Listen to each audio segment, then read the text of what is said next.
अस्सलाम वालेकुम। Simple wave motion के हवाले से नेक्स्ट हमारा जो आर्टिकल है वो है वेव इक्वेशन। वेव इक्वेशन जब भी ये क्वेश्चन आता है, इंपॉर्टेंट क्वेश्चन है, बहुत दफ़ा पेपर में आया, सबसे पहली चीज़ वेव इक्वेशन की जो फॉर्म है वो आपको पता लगनी चाहिए। इम्पॉर्टेंट इक्वेशन, इस इक्वेशन का मतलब कि वेव फिनोमेना को डिस्क्राइब करने के लिए जो मैथमेटिकल मॉडलिंग की जाती है ना, उसको ये वेव इक्वेशन एक्सप्लेन करती है। Curly square Y over curly x square is equal to 1 over v square curly square Y over curly T square. ये आपकी इक्वेशन लिखी हुई है, ऑलरेडी हाईलाइटेड है यहाँ पर, ठीक है। वेव इक्वेशन है जो कि वेव फिनोमेना को डिस्क्राइब करती है। यहाँ तक तो बात समझ आ गई होगी। अब आप देखें, इसमें y का double derivative with respect to t जो एक्सेलरेशन को शो करता है हमारे पास, एक्सेलरेशन इज इक्वल टू होता है d v over d t. Derivative की शक्ल में ये फुल वेव के लिए होता है, जबकि हम आमतौर पे छोटा सा पोर्शन सेट कर रहे होते हैं, तो यहाँ पर हम इसको डी की जगह curly v over curly t की शक्ल में ले लेंगे। और वेलोसिटी होता है कर्ली वाई या कर्ली एक्स ओवर टी। अब चूंकि यहाँ वाई के लिहाज से चल रहा है, यानी कि वाई डायरेक्शन में, तो curly Y over curly t ले लीजिए।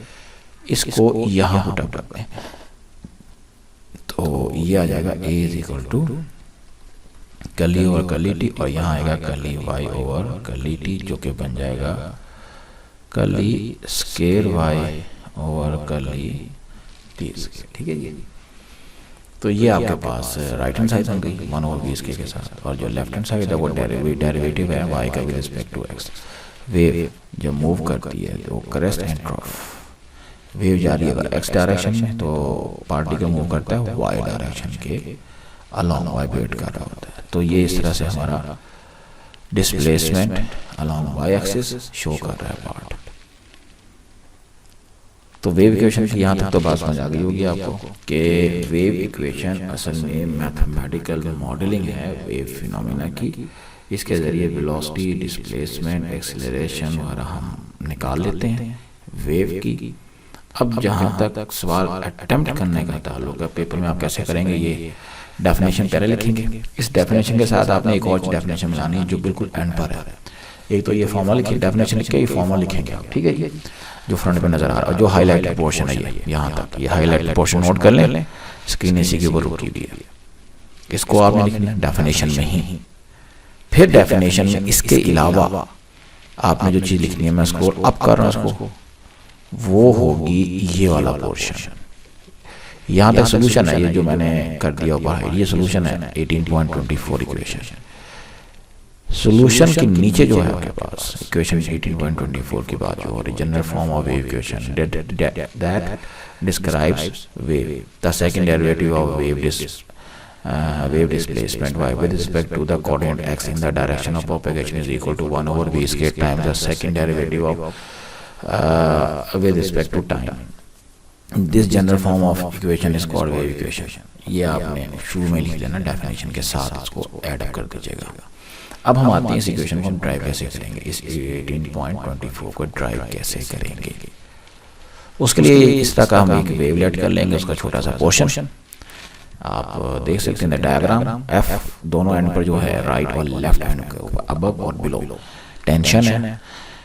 बिलो पे जो एंगल थीटा 1 नजर आ रहा होगा आपको ये वाला, और अबव पे थीटा 2। असल में मैंने यहाँ एक डायग्राम बनाई हुई ऑलरेडी इस किस्म की। ये डायग्राम उसी तरह मैंने इसको एफ की जगह F1 F2 ले लें। अगर आप थीटा 1 थीटा 2 तो F1 F2 आपको पता होना चाहिए इक्वल होंगी, क्योंकि tension in the spring equal होती है पूरे स्प्रिंग के अंदर। और उसके बाद उसके दो y कंपोनेंट होंगे और दो x कंपोनेंट होंगे। y कंपोनेंट F1y F2y, इन दोनों का जो डिफरेंस है वो सम ऑफ y फोर्स कहलाएगा। ये लिखा हुआ पहली इक्वेशन जो आपको नजर आ रही है। स्मॉल एंगल अप्रोक्सीमेशन लगाएंगे, साइन थीटा को टेंजेंट थीटा के बराबर। ये यहाँ पर ये स्मॉल एंगल अप्रोक्सीमेशन आपको नजर आएगा सर्कल के अंदर। टेंजेंट थीटा को थीटा ले लेंगे, साइन थीटा को भी थीटा ले लेते हैं फॉर स्मॉल एंगल के लिए, इसलिए साइन थीटा की जगह टेन थीटा को रिप्लेस कर देंगे। और जहाँ जहाँ साइन थीटा आ रहा है साइन थीटा 2 और sine theta 1 tangent theta 2 tangent theta 1 बन जाएंगे। इस इक्वेशन से नीचे इस इक्वेशन तक आते आते ये आपके पास डिफरेंस आ गया। कैसे? f1 f2 तो सेम थे, f कॉमन निकालेंगे तो अंदर बनता है tangent theta 2 minus tangent theta 1। Right side पे हुआ हुआ ये सॉल्व और वो बनेगा delta tangent theta, equation number 18.21। ये हो गया। अब सेकंड लॉ ऑफ मोशन कहता है कि F is equal to m a, ये आपके पास लिखा हुआ है, इस जगह पर मैं सर्कल में बंद कर रहा हूँ ये चीज, ठीक। एम डेल्टा एम से शो कर दें, वाई एक्सेलरेशन वाई डायरेक्शन में, ए वाई और force summation F Y. Mu होता है delta M over delta X, mass पर unit length, mu linear mass density. यहाँ से डेल्टा एम का आंसर म्यू डेल्टा एक्स ऊपर पुटअप करेंगे तो आपके पास ये इक्वेशन आ जाएगी, दिस वन समेशन वाई की एक और फॉर्म आ गई। इस फॉर्म को आपने ऊपर वाले के साथ कंपेयर करना है 21 के साथ, तो आपके पास नेक्स्ट ये इक्वेशन आएगी दिस वन, जिसमें आपके पास राइट साइड पे आपने डेल्टा एम में क्या ले लिया, म्यू डेल्टा एक्स ए वाई, ये तीन चीजें नजर आ रही होंगी ये वाली, और लेफ्ट साइड पे आपने लिख दिया समेशन एफ वाई का जवाब जो ऊपर आपने किया हुआ है। अब क्रॉस मल्टीप्लाई किया थोड़ा सा, डेल्टा एक्स को यहाँ लग के डिवाइड कर दिया, एफ को उधर ले गया राइट साइड पर, ये mu over f 1 over v square को शो करता है। एक्सेलरेशन मैं पहले भी बता चुका हूँ ऊपर आपको, और यहाँ भी इसकी कैलकुलेशन ये लेफ्ट साइड पर आप देखेंगे हुई हुई है सारी।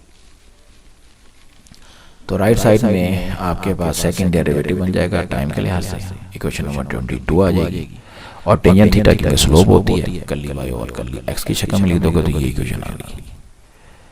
अब लेफ्ट साइड पे आपने लिमिट अप्लाई करनी है, डेल्टा एक्स अप्रोचेस टू 0, तो by the definition of derivative ये बन जाएगा डेल्टा जो है वो पार्शियल में कन्वर्ट हो जाएगा डेरिवेटिव में, और ये बन जाएगा curly square Y over curly x square. Compare करेंगे 22 के साथ, इसमें वैल्यू पुट अप करेंगे तो आपकी इक्वेशन बनेगी दिस वन, 23 इक्वेशन आ गई। इसमें v का मतलब होता है under f over mu, v square होता है एफ ओवर म्यू, और 1 over v square mu over f. तो ये जो टर्म है ना सेंटर में ये वाली राइट साइड के साथ जो मल्टीप्लाई हो रही है 1 ओवर वी स्क्वायर, इस तरह यहाँ पे इक्वेशन प्रूफ हो जाती है।